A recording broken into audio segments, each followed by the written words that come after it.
ये खबर पारुल यूनिवर्सिटी द्वारा प्रस्तुत की गई है।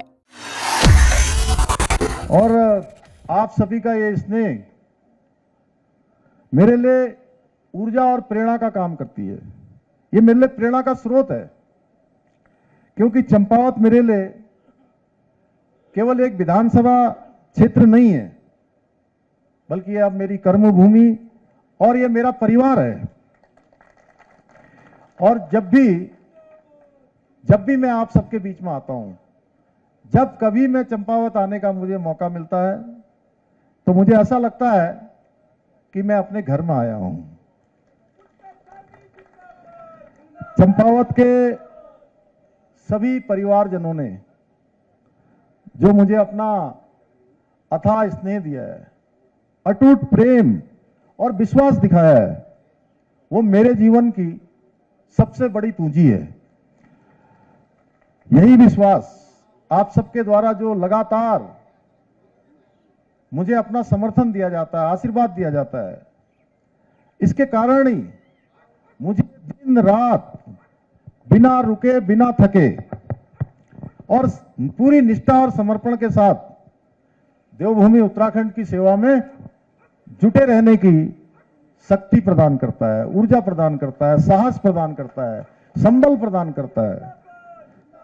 भाइयों बहनों, आज का दिन चंपावत के इतिहास में एक और स्वर्णिम अध्याय लिखने जा रहा है। विकास की गाथा में एक और नया अध्याय जुड़ने जा रहा है, क्योंकि आज मुझे चंपावत के समग्र विकास को गति प्रदान करने वाली लगभग 124 करोड़ रुपए से अधिक लागत की 17 महत्वपूर्ण परियोजनाओं का लोकार्पण और शिलान्यास करने का अवसर प्राप्त हो रहा है। और ये सभी योजनाएं आने वाले समय में चंपावत के विकास में एक मील का पत्थर साबित होगी, क्योंकि इन सभी परियोजनाओं ने मुझे चंपावत के मेरे युवा साथियों के, चंपावत की मेरी माताओं बहनों के, हर एक बड़े बुजुर्ग के सपने दिखाई देते हैं इन योजनाओं में। माताओं बहनों की जहां मुझे सुविधाएं दिखाई देती हैं, किसानों की उम्मीद दिखाई देती है, और आने वाले समय में हमारी नई पीढ़ी का सुनहरा भविष्य इनमें दिखाई देता है। इसके अलावा मुझे इस बात का भी संतोष है कि यहां आने से पहले आज जिला चिकित्सालय चंपावत में लगभग 6 करोड़ से अधिक लागत की अत्याधुनिक मॉडर्न MRI मशीन का भी शुभारंभ हो गया है।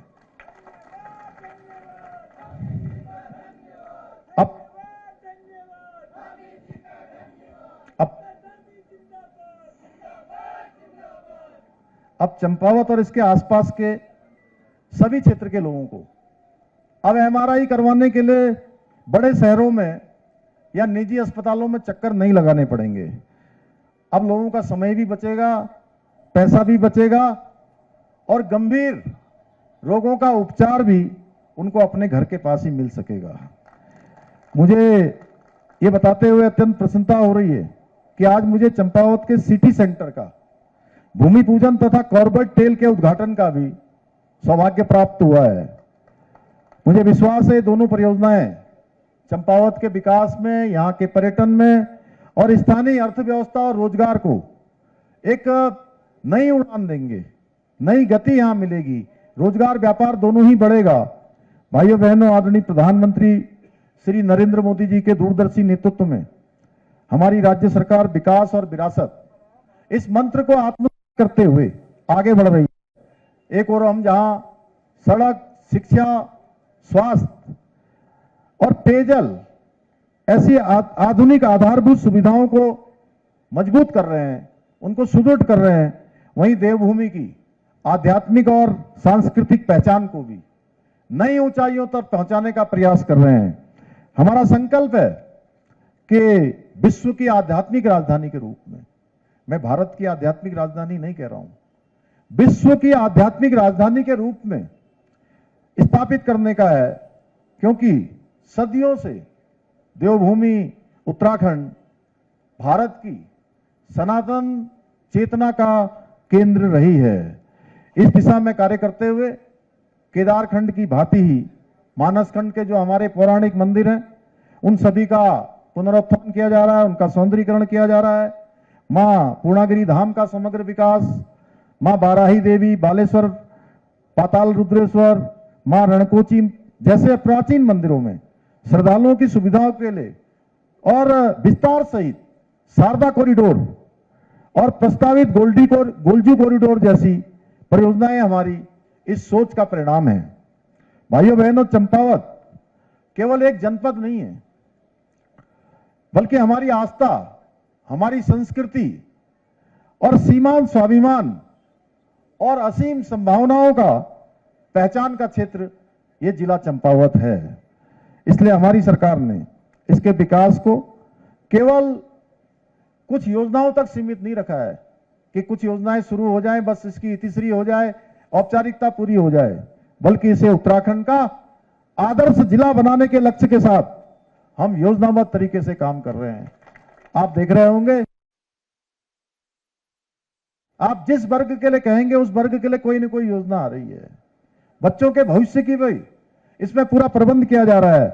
विभिन्न मोटर मार्गों के निर्माण किए जा रहे हैं, चौड़ीकरण के कार्य किए जा रहे हैं। शहरों में जाम की स्थायी समस्या के समाधान के लिए आधुनिक multi level parking shopping complex यहां विकसित किए जा रहे हैं। आज ही हमने 62 करोड़ रुपए से अधिक की लागत से चंपावत रोडवेज स्टेशन में आधुनिक बहुमंजिला पार्किंग एवं शॉपिंग कॉम्प्लेक्स का शिलान्यास भी किया है। इसके साथ ही पर्यटन आवास गृह, मां पूर्णागिरी धाम और रीठा साहब में नई पार्किंग सुविधाओं का निर्माण कराया गया है, जिससे स्थानीय नागरिकों के साथ साथ लाखों श्रद्धालुओं को भी बड़ी राहत होगी। भाइयों बहनों, बेहतर कनेक्टिविटी के क्षेत्र में विकास की सबसे मजबूत आधारशिला होती है कि जहां आना जाना अच्छा हो, संपर्क अच्छा हो, सड़क मार्ग अच्छे हों। इसी सोच के साथ हमने हनुमानगढ़ी खेत खेड़ा पुल का निर्माण कराया है, जिससे पूर्णागिरी मेले में आने वाले श्रद्धालुओं को और हमारे चूका क्षेत्र के लोगों को उनका आवागमन बहुत आसान हुआ है। जलजीबी टनकपुर मार्ग के लिए 50 करोड़ रुपए की लागत से पुल का निर्माण सीमांत क्षेत्र के विकास को नई गति देगा। भाइयों बहनों, हमारा प्रयास केवल निर्माण कार्य करना नहीं है, बल्कि ऐसी आधारभूत सुविधाएं विकसित करना दशकों तक चंपावत की प्रगति का आधार बने, हमारे बच्चों के भविष्य को सुरक्षित करे।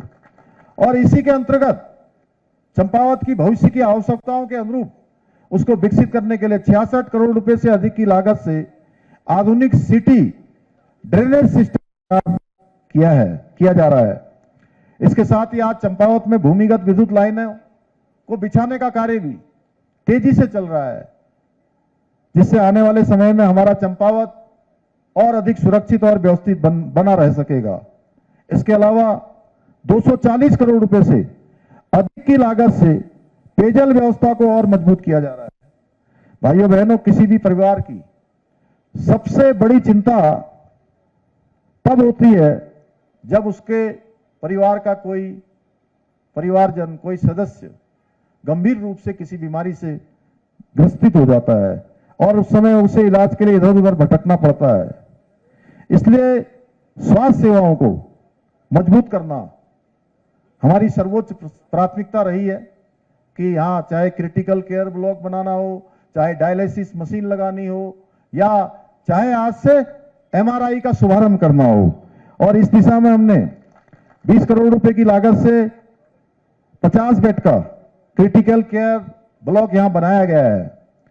भाइयों बहनों, हम केवल आज की चिंता ही नहीं कर रहे हैं, वर्तमान की केवल चिंता नहीं कर रहे हैं, बल्कि भविष्य को ध्यान में रखकर काम कर रहे हैं कि आने वाले 25 सालों बाद, आने वाले 50 सालों के बाद हमारे इस राज्य में किस प्रकार से लोगों का आवागमन होने वाला है, किस प्रकार की चुनौतियां हमारे सामने होने वाली हैं, पर्यटन किस प्रकार बढ़ने वाला है। देखिए, आप आज आदि कैलाश यात्रा शुरू हुई है, तो हमारे यहाँ के सारे होटल, सारे होम स्टे, चाहे यहां हो, चाहे पिथौरागढ़ हो, या धारचूला हो, या गुंजी का क्षेत्र हो, सारे होम स्टे फुल बैठे। 50,000 की संख्या इस सीजन में अभी तक क्रॉस हो गई है, जो अपने आप में एक रिकॉर्ड है।